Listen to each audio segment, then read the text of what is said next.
Shalom shalom bwoko bw'Imana turabakiriye kuri New Generation for Revival channel.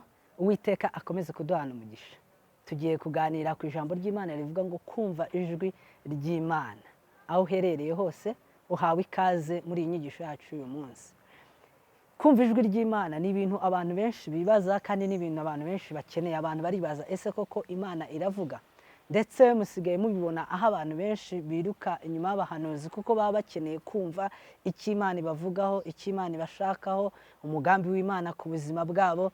Ari abafite imibereho igoye bagakenera ijambo ry'ihumure riva ku Mana, bagakenera kumenya aho byapfiriye, kumenya aho batera urushundura rwabo bakabasha kuroba amafi, mbese kumenya aho amahirwe ari kugira ngo babashe nabo guhirwa nk'uko abandi bahiriwe. Rero kumva ijwi ry'Imana ni ikintu abantu banyotewe, ni ikintu abantu imitima yabo inyotewe cyane. Niyo mpamvu nje hano uyu munsi kugira ngo tuganire kuri iyi topic. Mu minsi ishize hari ibintu byinshi Imana yagiye inganiriza ku kumva ijwi ry'Imana.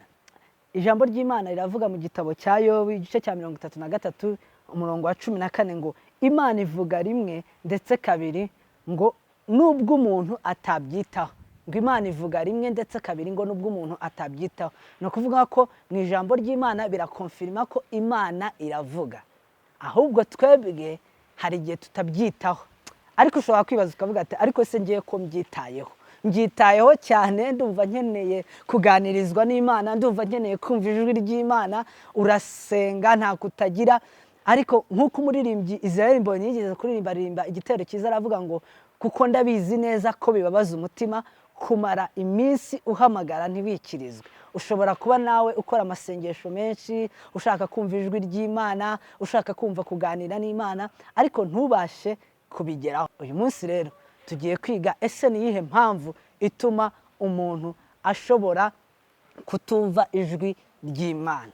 Kubera yuko noneho tuze kugeraho niki umuntu yakora kugira ngo yumve ijwi ry'Imana. Noneho dusoreze kuvuga ngo nubuhe buryo Imana ivugamo. Bibiliya iravuga ngo Imana iravuga rimwe cyangwa kabiri ngo nubwo umuntu atabyitaye, nkuko twabisomye mu gitabo cya Yobu. Imana yampishuriye ko abantu benshi barasinziriye mu buryo bw'umwuka. Niyo mpamvu batabasha kumva ijwi ry'Imana kuko Imana ni umwuka. Rero ivugira mu mwuka. Nimba usinziriye mu mwuka ntushobora kubasha kumva ijwi ry'Imana. Iyo umuntu asinziriye ntabasha kumva, ntabasha kureba, ntago niyo wamuvugisha ntiyakumva. Njyewe byajyaga bimbaho mu rugo ugasanga nka petit frère yasinziriye nkamuvugisha nkamubwira nti bimeze gutya na gutya na gutya na gutya, akaba yanikiriza akavuga ati ukagira ngo yumvishe ibyo wamubwiye. Bwacye mu gitondo wabimubaza akavuga ati ibyo bintu ndakurahiye ntabyo wigeze umbwira. Cyangwa se ngiye bakambwira ibintu bambwiye nijoro nkikiriza, nyamara ibyo bintu ntigeze mbyumva, nari nsinziriye. Abantu rero niko benshi bameze mu mwuka, barikiriza ariko ntago bumva kuko barasinziriye. Niki kikwereka ko umuntu ashobora kuba asinziriye mu mwuka? Cyambere nuko ugira ubushake buke bwo gusoma ijambo ry'Imana no gusenga, kuko umunezero uva mu ijambo ry'Imana nihishurirwa duhabwa n'umwuka wera iyo turi gusoma ibyanditswe. Ibyo ngibyo bigadutera umunezero, bigatuma tutanaba bored gusoma ibyanditswe, ahubwo tugakomeza kwishimira gusomera mu byanditswe kuko haba harimo ubuzima, haba harimo ibyishimo. Ibi bivuga rwose ni ibintu bikunze kumbaho cyane. Hari igihe mba ndi nko gusoma icyanditswe nkumva ibyishimo biransanze, rimwe na rimwe nkanarira. Kubera iki? Kubera yuko ibyo ntago biba bikiri inyuguti. Nkuko Bibiliya ivuga ngo inyuguti zirica ngo ariko umwuka uhesha ubugingo. Nukuvuga ngo bya bintu mba ndi gusoma ntago biba bikiri inyuguti gusa nsoma, ahubwo biba bigenda bigakora no ku mutima ibegina, bigakora no ku mwuka wanjye, bikatuma mbasha kubyumva nk'ibintu biri reyere, nk'ibintu bizima, nk'ibintu bifatika, nk'ibintu biri tangible, nk'ibintu nkaho turi gusabana n'Imana mu buryo buri direct. Iyo umuntu rero atangiye kugira ubushake buke bwo gusoma ijambo ry'Imana, atangiye kuba ari bored, aba ari mu bitotsi, abasinziriye mu buryo bw'umwuka. Ikindi cya kabiri kigaragaza ko umuntu asinziriye mu buryo bw'umwuka, ushobora no kuba ukijijwe, ni igihe icyaha kiba kikiri kizima muri wowe, ni igihe uba ugifite interest mu byaha, ni igihe uba ugifitiye ibyishimo mu byaha. Niyo uganira gusohora ibitutsi mu kanwa kawe ni ibintu biba biflowinga, ni ibintu biba biza mu buryo bworoshye. Ujye umenya ko usinziriye mu buryo bw'umwuka, bigoye ko wakumva ijwi ry'Imana muri ibyo bihe. Ijambo ry'Imana mu gitabo cy'Abefeso igice cya 5 umurongo wa 22 ariko uvuga ku mbuto z'umwuka wera, ariko iyo ugeze ku murongo wa 16 gutyo 19 hagenda havuga ngo kuko iby'umwuka ararikira ngo nibyo kamere yanga, ngo kandi ibyo kamere irarikira n'iby'umwuka yanga. Ni ukuvuga ngo rero akenshi iyo utangiye kugira ubushake buke bwo gusoma ijambo ry'Imana, utangiye kuba bored yo gusenga, ibyaha bitangiye kuza mu buryo biflowinga mu buzima bwawe, ari byo bintu uboneramo interest, ari byo bintu uboneramo ibyishimo, ari byo bintu uboneramo nyine ushakishirizamo nyine umunezero, icyo gihe uba uri mu bitotsi mu mwuka, uba usinzire mu mwuka, ahubwo kamere yawe iba ibyutse cyane, uba uri gukorera munsi y'ubutware bwa kamere. Kandi biravuga ngo ntibishoboka yuko uri munsi y'ubutware bwa kamere ashobora kunezeza Imana. Niyo mpamvu rero binagoye ko wumva ijwi ry'Imana. Tugiye kujya mu gice cya 2. Ese noneho ni ibihe bintu umuntu ashobora gukora ngo yumve ijwi ry'Imana? Ijambo ry'Imana nanone mu Befeso aratubwira ngo usinziriye we kanguka, Kristo abone uko akumurikira. Ni ukuvuga ngo ukeneye gukanguka. Sasa urambwira ngo gukanguka ni gute, niki nakora nimba ndi muri ibyo bitotsi, nimba ndi muri ibyo bihe byo kugira ubushake buke bwo gusoma ijambo ry'Imana, byo kuba gusenga bibowaringa kuri njyewe, ari ibintu bibishye, ari ibintu biri kure cyane yanjye. Ndagusaba kugira ngo nta kindi kintu gishobora kubigufashamo uretse gusaba imbaraga z'Imana. Imana ikamanura ubuntu bwayo ku buzima bwawe, ukabasha kwakira izo mbaraga z'umwuka wera, ukabasha kukanguka, ukava muri ibyo bitotsi. Kandi Imana irabishoboye. Umunsi uzapfukama n'aka kanya nidusengana nyuma y'iyi nyigisho, Imana ishobora kugusubizamo imbaraga, ukongera ukaba muzima mu mwuka. Kandi ndabizi neza ko ibyo bintu nuba mu buzima mu mwuka, nuba ukangutse mu buryo bw'umwuka, nuba ufitanye ibihe byiza n'Imana, niba ufitanye ibihe byiza n'Imana byo gusenga, byo gusoma ijambo ry'Imana, byo guteranira n'abera, ibintu by'Imana wumva ari ibintu bisigaye bikuryohera, bisigaye ari ibintu byawe, ntabwo uzagira ubukene bwo kumva ijwi ry'Imana. Imana rero ahangaha mu gitabo cya Yobu aho twasomye kare, iyo ukomeje hasi havuga uburyo bwinshi Imana ivugamo, ariko reka tuvuge ku buryo burindwi Imana ivugamo. Twigeze no kubikoraho ikiganiro hamwe n'umukozi w'Imana Pastor Senga, ntabwo ndi bubitindeho, ahubwo abari buze gukenera inyigisho ivuga ko buryo burindwi Imana ivugamo, twabivuze mu buryo bwimbitse kuri video iri kuri Himbaza TV, wandikemo Nkurunziza Deni cyangwa se Deni na Pastor Senga, uraza kubona ikiganiro, niho twabyinjiye ibwina. Ariko hano ndongera mvuge ubwo buryo mu ncamake. Uburyo bwa mbere Imana ikoresha ivuganiramo n'abana b'abantu ni ijambo ry'Imana. Rero ntuzavuge ngo Imana ntivuga udasoma ijambo ry'Imana, kuko uburyo bw'ijambo ry'Imana, ijambo ry'Imana ni ikintu gikomeye cyane, nk'uko tubisanga muri Timoteyo wa 2 igice cya 3 umurongo wa 16 haravuga ngo ibyanditswe byera byose byahumetswe n'Imana kandi bigira umumaro wo kwigisha umuntu no kumwemeza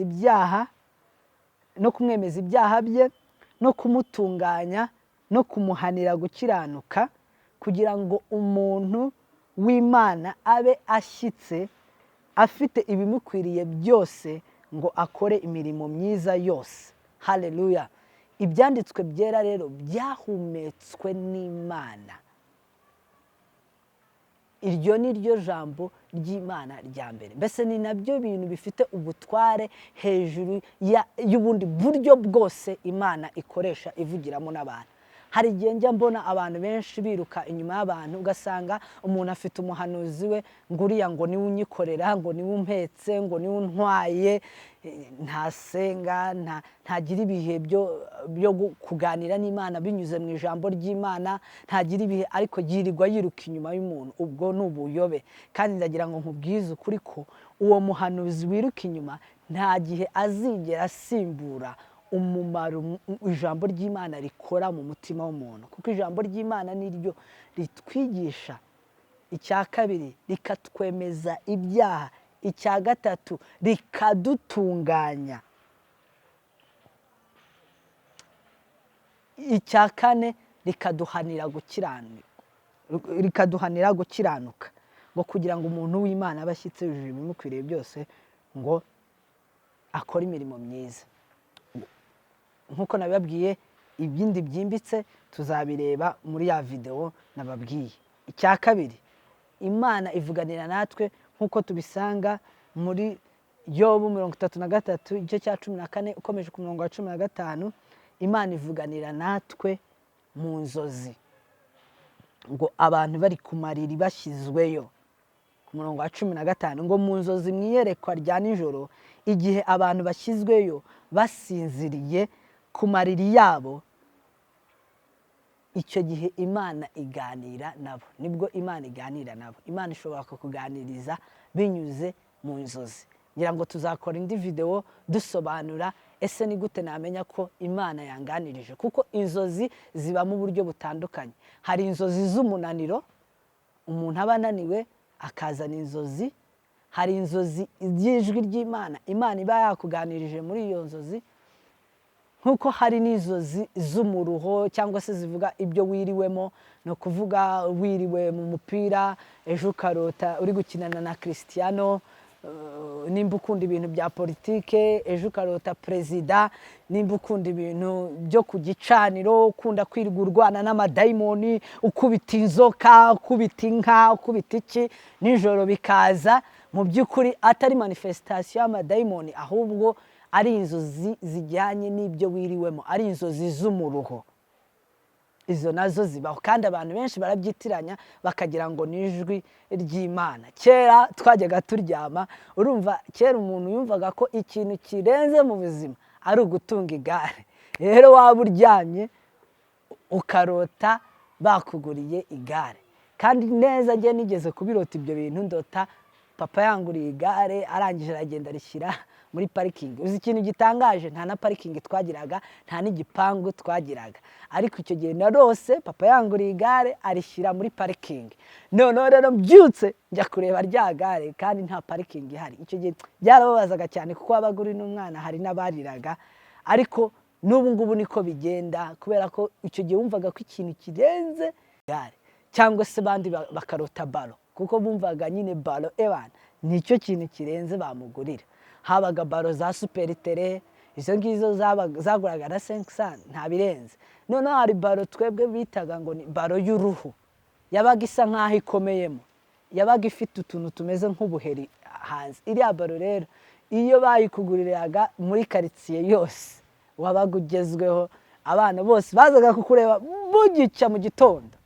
Ngira ngo hano hari abavandimwe banjye bakunda kubinserereza, ndabasuhuje.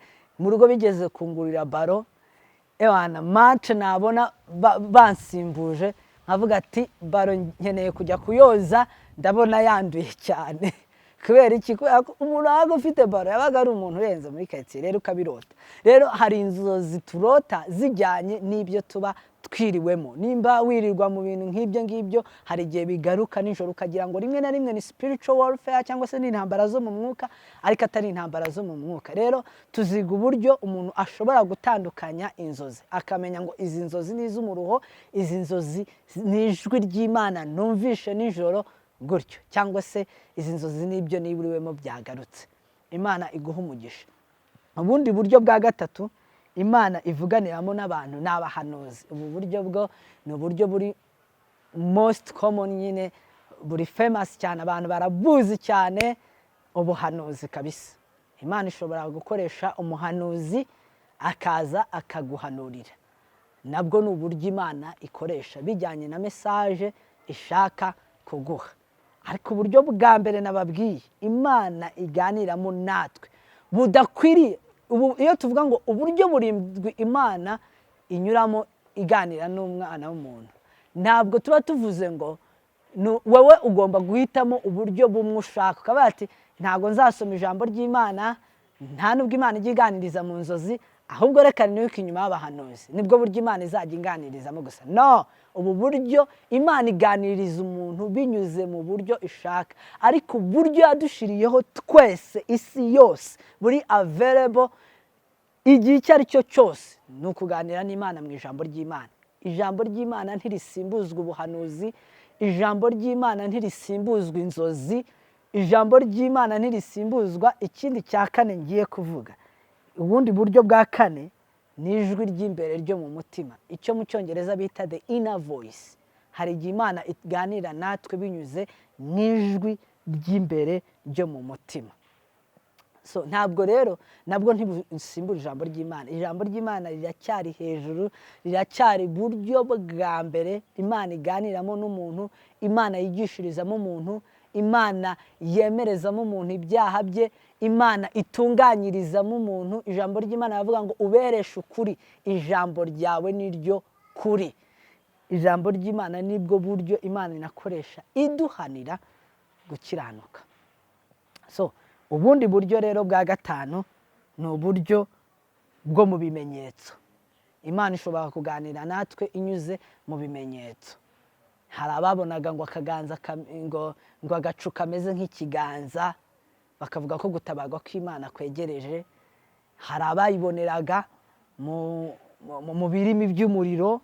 Ibyo byose ni ibimenyetso. Abisirayeli bayiboneraga mu gicu cyabudikaga imbere yabo. Ibyo ni mu buryo bw'ibimenyetso. N'uyu munsi hari abantu babonera Imana iganiriza mu buryo bw'ibimenyetso. Iyo ndi kuvuga buno buryo nibuka hari umuvandimwe wigeze kuba ari gusenga ari muri bisi, aravuga ati Mana ndagusaba kugira ngo umpe confirmation nimba nkwiriye kubwiriza muri ino bisi.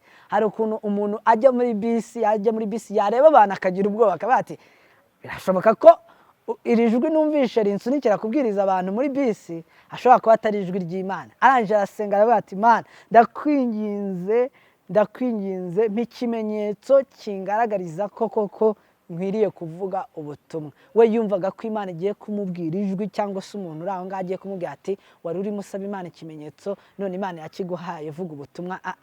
Ahubwo ako kanya akimara kubumbura amaso akirangiza gusenga, hirya ahita haca umumotari wambaye akajiri ka Airtel kanditseho ngo wiceceka. Yari promosiyo ivuga ngo wiceceka, ahita amenya ko Imana imubwiye ngo wiceceka, ahita preaching.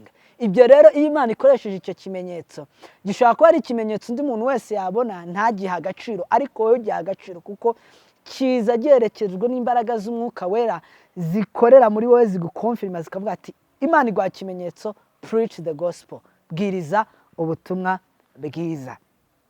Ubundi buryo rero ni uburyo bw'ibyo tunyuramo. Imana ituganiriza binyuze mu byo tunyuramo.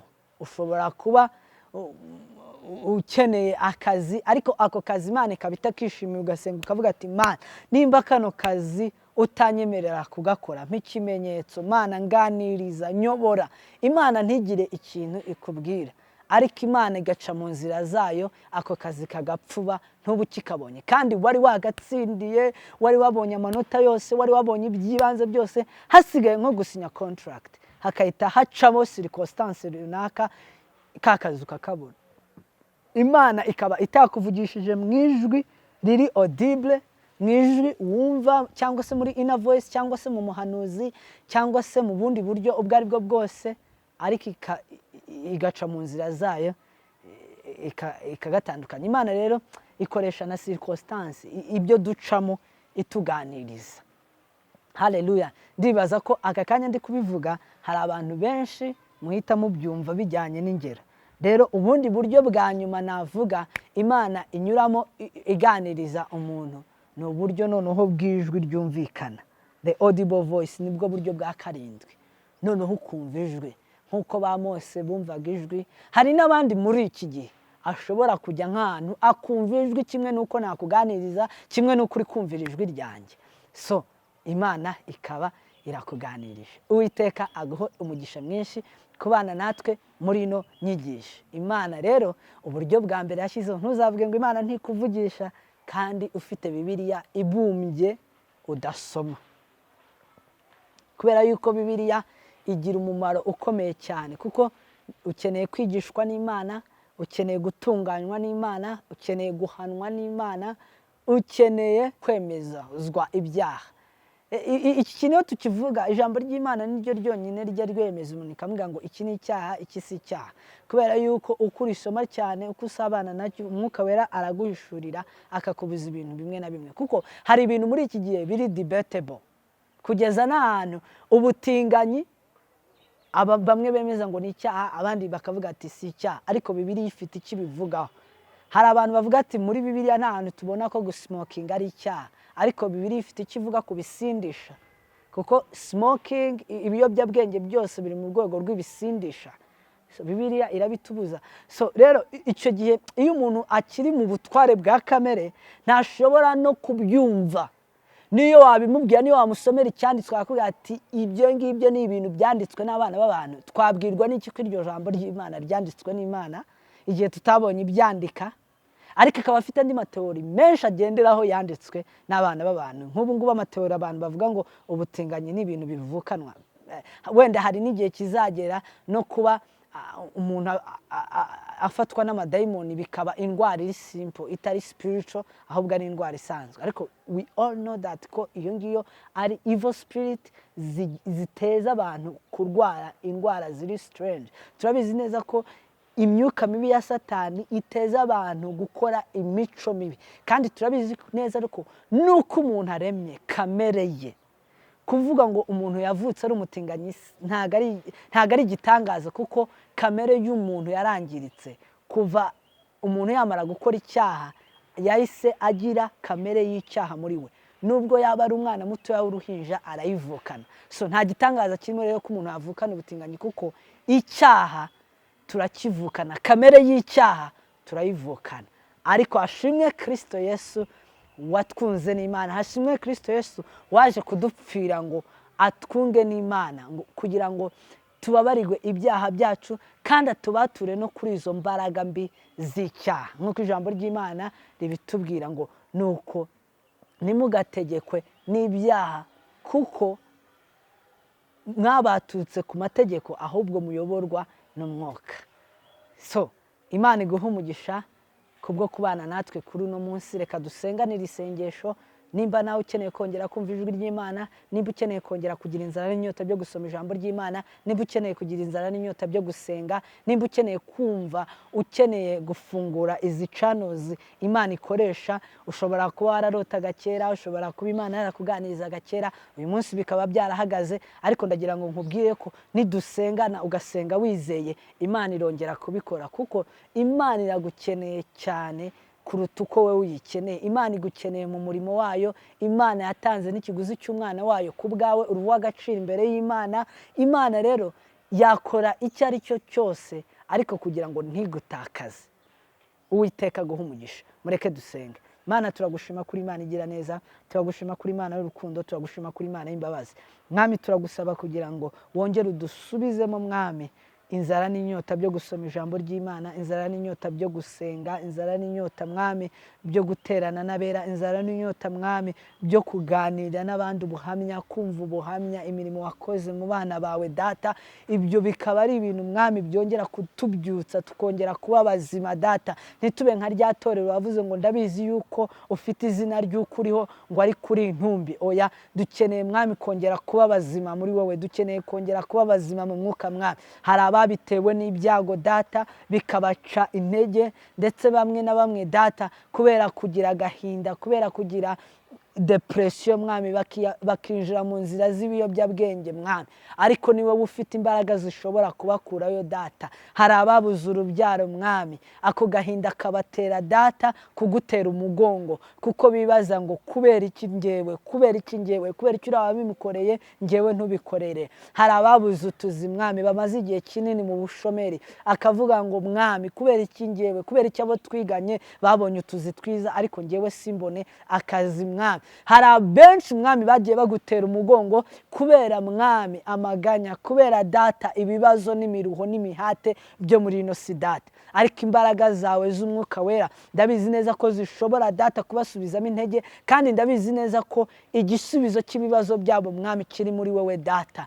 rero mwami turagusaba kugira ngo ubacire inzira mwene data usenganye natwe rino sengesho umucire inzira umusubizemo imbaraga kubw'izina rya Yesu Kristo tubisabye kandi tubishimiye ko ubikoze amen. Imana iguhe umugisha mwinshi. Nimba wafashijwe n'iyi nyigisho ushobora kwisharinga mwene data aho uri ahariho hose, waba uri hanze y'u Rwanda, waba uri muri Amerika, waba uri muri Aziya, waba uri mu Bushinwa, waba uri mu Rwanda, muri Afurika, waba uri muri Europe, mu Bufaransa, muri Germany, aho uri hose nguhaye ikaze kandi ndagusaba kugira ngo nawe ube umufatanyabikorwa w'ubu butumwa bwiza turi gutanga. Ntabwo tugamije ikindi ahubwo ni ukugira ngo ubwami bw'Imana bube mu mitima y'abayishimira, ni ukugira ngo abantu bongere bakanguke, ni ukugira ngo abantu bongere basubizwemo imbaraga. N'ikino cano ibereho, ntabwo tubereho kugira ngo tumekinge money, ntabwo tubereho kugira ngo dukore ikindi kintu icyo ari cyo cyose uretse gusa kugira ngo ubwami bw'Imana buze n'ubushake bw'Imana bube hagati muri twebwe. Uwiteka rero aguha umugisha. Iki kiganiro ndagusaba kugira ngo ugisharinge mwene so, kandi nimba utarakora subscribe uyikore kugira ngo uko dushizeho inyigisho ujye uba uwa mbere cyangwa se ujye uba mu ba mbere bayibona. Uwiteka aguha umugisha. Shalom shalom.